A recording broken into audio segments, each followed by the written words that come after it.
Roskilde Cathedral, in the city of Roskilde on the island of Zealand in eastern Denmark, is a cathedral of the Lutheran Church of Denmark. The first Gothic cathedral to be built of brick, it encouraged the spread of the Brick Gothic style throughout Northern Europe. Constructed during the 12th and 13th centuries, the cathedral incorporates both Gothic and Romanesque architectural features in its design. Until the 20th century, it was Zealand's only cathedral. Its twin spires dominate the skyline of the town. The cathedral has been the main burial site for Danish monarchs since the 15th century. As such, it has been significantly extended and altered over the centuries to accommodate a considerable number of burial chapels. Following the Danish Reformation in 1536, the bishop's residence was moved to Copenhagen while the title was changed to Bishop of Zealand. Coronations normally took place in Copenhagen's Church of Our Lady or in the chapel of Frederiksborg Palace. The cathedral is a major tourist attraction, bringing in over 125,000 visitors annually. Since 1995, it has been listed as a UNESCO World Heritage Site. A working church, it also hosts concerts throughout the year. History. Previous churches. Roskilde was named the new capital of Denmark by King Harald Bluetooth around the year 960. The king had previously resided in Jelling, where he built a church and raised the Jelling stones, but after uniting the Danes and Norwegians, a move was necessary to enable the monarch to stay close to the center of power in the new kingdom. Moving to Roskilde, Bluetooth built a royal farm and next to it a small stave church, dedicated to the Holy Trinity. Little is known of the Trinity Church, let alone its architecture, but despite its brief history at least two events are known to have taken place. In Adam of Bremen's Gesta Hammerbergensis Ecclesiae Pontificum, there is an account of how the king's son, Svein Forkbeard, raised a rebellion against him, forcing him to flee to Jomsborg. When Bluetooth died in 985–986, the army that had been raised against him brought his body to Roskilde and buried him in the church he had built. At Christmas in 1026, Ulf the Earl was murdered by one of Cnut the Great's housecarls. Though the sources differ, this happened either inside the church or at the royal farm. Ulf had been married to Cnut the Great's sister Estrid, who was outraged by the murder and demanded a wergild. There is some doubt as to when Roskilde became the seat of the Bishop of Roskilde. When Svein Forkbeard conquered England in 1013, he began sending English bishops to Denmark, a process which was continued by his successor Cnut the Great. This caused some conflict with the Archbishop of Hamburg, who regarded Scandinavia as belonging to the Archdiocese of Bremen. The earliest known bishop of Roskilde was Gerbrand, who had been a cleric with Cnut the Great, and who was intercepted by the Archbishop of Hamburg Bremen's men when he sailed to Denmark in 1022. Only after swearing allegiance to the archbishop was he allowed to continue his journey. The archbishop may have had good reason to be suspicious, as documents of the time suggest that Cnut the Great may have planned to create an archdiocese in Roskilde, with Gerbrand as archbishop, funded by the wergild Estrid Svensdatter had received. The old Trinity Church was torn down and construction of a simple stone cathedral began around 1026. This may have formed the base of the later Travertin Cathedral, but it is difficult to tell, as two cathedrals have subsequently been built on the same site. However, an archaeological excavation in 1968 showed that the bases of both buildings were at the same height, which would not make sense if two separate buildings had been constructed in a 50-year span. It is, however, certain that a Travertin Cathedral was built at the location. Construction had been started by Bishop Wilhelm between 1060 to 1073 and was completed by his successor Sven Nordbund around 1080. The new cathedral was built using travertine, a stone found in abundance around Roskilde Fjord. It was constructed as a basilica in Romanesque style with half-rounded interior arches to support the flat interior ceiling, with two towers flanking the west front entrance. To the north, a three-sided stone monastery was constructed for monks and others associated with the cathedral. Svend Nordmann's successor, Arnold, added a wall around the building, which was to act as a guarantee of safety for anyone who sought sanctuary there. However, Arnold was also considered the bishop who lost the Archdiocese of Scandinavia to Lund Cathedral, as a result of his lack of drive and motivation. With the new cathedral completed, there was a desire to obtain a relic for it. Two canons were dispatched to Rome to find something suitable. Legend holds that while they were resting after their arrival, St. Lucius, who had been pope from 253 to 255, appeared before them and told them that he had been chosen to be the patron saint of Roskilde until the end of time. The next day, the two canons were taken to Santa Cecilia in Trastevere to choose amongst the many relics there. They saw a skull shining brightly, the skull of St. Lucius. On the return, while the canons were sailing through the Great Bell, the ship came under attack by a powerful demon which had long lurked in Danish waters. A crew drew straws and the lot fell on the canon carrying the skull of St. Lucius. He offered a prayer to the saint, washed the skull 3 times, threw the water in the ocean, and jumped overboard. To everyone's surprise, the canon was able to walk on the water.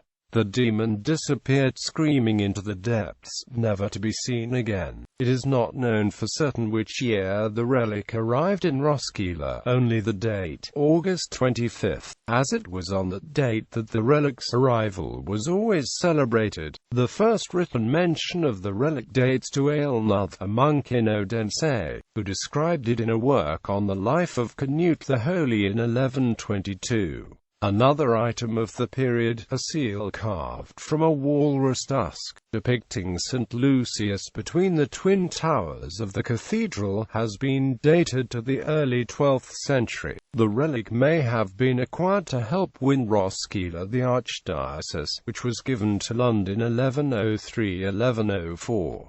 Current cathedral. Soon after he became Bishop of Roskilde in 1157, Absalon began to expand the travertine cathedral. In 1160, the art of firing bricks was brought to Denmark by monks from the south, and the new material was employed. It was decided to build a new, Romanesque cathedral around the existing one, allowing services to continue during construction. However, work was slow, and when Absalon was forced to surrender his position as Bishop of Roskilde in 1191, only the 2 floors of the apse, the choir towers and part of the transept had been completed. Absalon's successor, Peder Sundsen, embracing the new French Gothic style, made significant changes to the plans, tearing down the choir towers and reducing the width of the transept. The choir was completed and inaugurated in 1225, allowing services to begin there, and the old travertine cathedral was torn down. Work on the nave continued for the next 55 years, limited by funds, lack of kilns to fire the bricks, and the winters. With the exception of the 2 towers on the west facade, the cathedral was completed by 1280, and work on the interior proceeded, slowed by a fire in 1282 which also destroyed several of the canons' houses in the area. Several chapels were also added to the cathedral, and in 1405, work on the towers was completed. When Margaret I died in 1412, she was buried in her family's chapel at Sorrow Klosterkirk.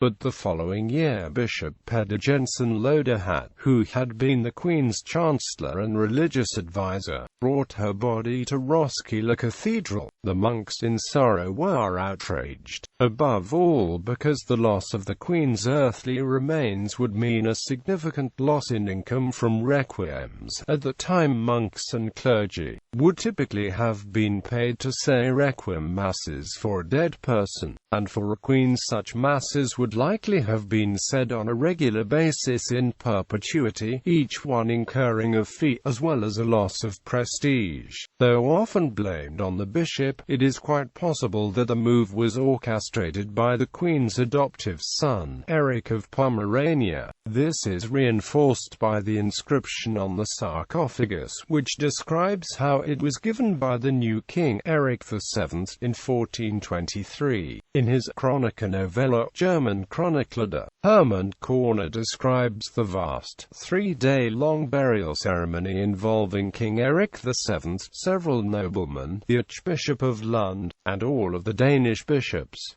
There is an account of how the procession granted substantial gifts to each of the 50 altars in the cathedral. On the first day, the royal couple would give each altar a golden ornament, a golden antepundium and a silver chalice. The noblemen would each bestow a florin on the altars, and the knights, squires, and anyone else who wished to bestow gifts would provide each altar with silver coins from Lübeck. On the second and third days, the royal couple would bestow 2 nobles on each altar. The noblemen would bestow a florin on them, and the rest of the procession would bestow silver coins as they wished. What was left of silver coins were then put in a bowl, to be cast amongst the poor in Roskilde. On the 14th of May 1443, a fire swept through Roskilde, destroying most of the city and all but 3 of the clergy's houses. The fire was so intense that the glass windows cracked, and the lead roofing melted. The cathedral was badly damaged, and it was not until 1463 that the bishop, Olaf Mortensen, could rededicate it. To help with its reconstruction, the bishops of Denmark each signed a letter granting 40 days of indulgence to whoever would contribute to its cost. The reconstruction could also have been helped by the decision of Christian I to build a chapel at the cathedral. The Chapel of the Magi was built during the 1460s, and together with the sarcophagus of Margaret I and the remains from the previous churches, it marks the earliest royal burials. The Reformation arrived in 1536, marking a sharp negative turn for Roskilde Cathedral. Not only was the Bishop of Roskilde, Joachim Ronau, jailed in Copenhagen Castle, the diocese was moved to Copenhagen, and Peder Palladius became the new superintendent of Zealand and later bishop. Hans Tausen, who had sought to encourage wide adoption of the Reformation, was sent to Roskilde in 1538 to help convert the clergymen who were opposed to the new ideas. At a Reformation meeting in 1540, it was decided that all of the bishop's property was now to belong to the king, both symbolically and in reality the head of the Church of Denmark. The cathedral had already been forced to hand over some of its property during the Count's feud, but following the decision and with an impending war against the Swedes, the confiscation of church property was stepped up. Amongst the cathedral's most prized possessions was a wooden statue of St. Lucius covered in golden gems. The chapter fought hard to try and retain its property, at one point asking for a receipt for some of the confiscated goods, to which the king's men replied that the king did not need to hand out a receipt for something that already belonged to him. After the Reformation, the cathedral was opened up to the ordinary congregation, necessitating the purchase of new furniture, especially pews. As in other former Catholic cathedrals, the choir, which had been separated from the nave by a large wall, was left intact with the altar placed against the wall. While the cathedral suffered financial hardship, having been forced to give away all its property, it was endowed with a variety of gifts from Christian IV.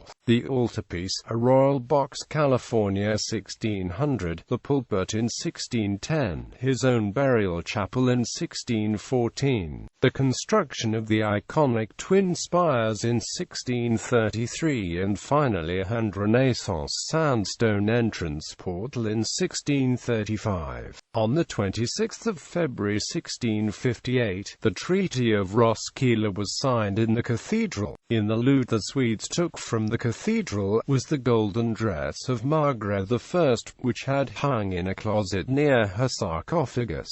The dress was taken by the Swedish Queen Consort Edward Eleonora and is now located at Uppsala Cathedral. In 1690, Christian V ordered the Old Catholic choir cleared, so he could create a crypt beneath it for the children he had had with his mistress Sophia Amalia. This also allowed for the altar to be moved to its present position. In 1774, work on the Third Royal Burial Chapel, Frederick V's chapel, began with the removal of the pre-existing Chapel of Our Lady. Money soon ran out, and it was not until 1825 that the work was completed. In the meantime, in 1806, the cathedral sold its inventory from its Catholic days at a notorious auction. Amongst the items sold was a grand crucifix which went to a local coppersmith. While he was sawing the crucifix into firewood, the head of Jesus split open and a small, golden patriarchal cross fell out. Upon closer inspection, it was revealed that the cross was hollow and that a splinter from Christ's cross was hidden inside. Rumor of the find quickly reached the Royal Art Collection, later the National Museum of Denmark, who immediately purchased it. In 1871, the entrance portal was replaced with one that matched the rest of the cathedral, while the old portal was donated to the Church of Holmen. However, when the new portal arrived, the church warden was horrified to see it was a poor copy of the old style, but he had no choice but to erect it. Work on the Fourth Royal Burial Chapel began in 1915, and prior to its completion in 1924, Roskilde was once again made a diocese. On the 27th of August 1968, as restoration work on the Margaret spire was nearing completion, the spire burned, threatening to collapse into the choir. During firefighting operations, members of the civil defense and church staff covered the canon's chairs, the altar, and the sarcophagi in the retro choir with damp fire blankets, hoping to prevent damage to the invaluable items. The defense minister of Denmark ordered a complete ban on jet operations in the area, pending investigations into whether the vaults were in danger of collapsing. It was later discovered that despite a total ban on any heat sources in the area where the restoration was taking place, the craftsmen had been smoking and using blow torches in the loft. The latest addition to the cathedral was in 1985, when the new burial ground, also known as Frederick IX's burial ground, was inaugurated. In 2013, changes were made inside the church to accommodate the future resting places for Queen Margaret II and her husband Prince Henrik. The design is made by Danish sculptor Bjørn Nørgaard. A model is at display in the cathedral.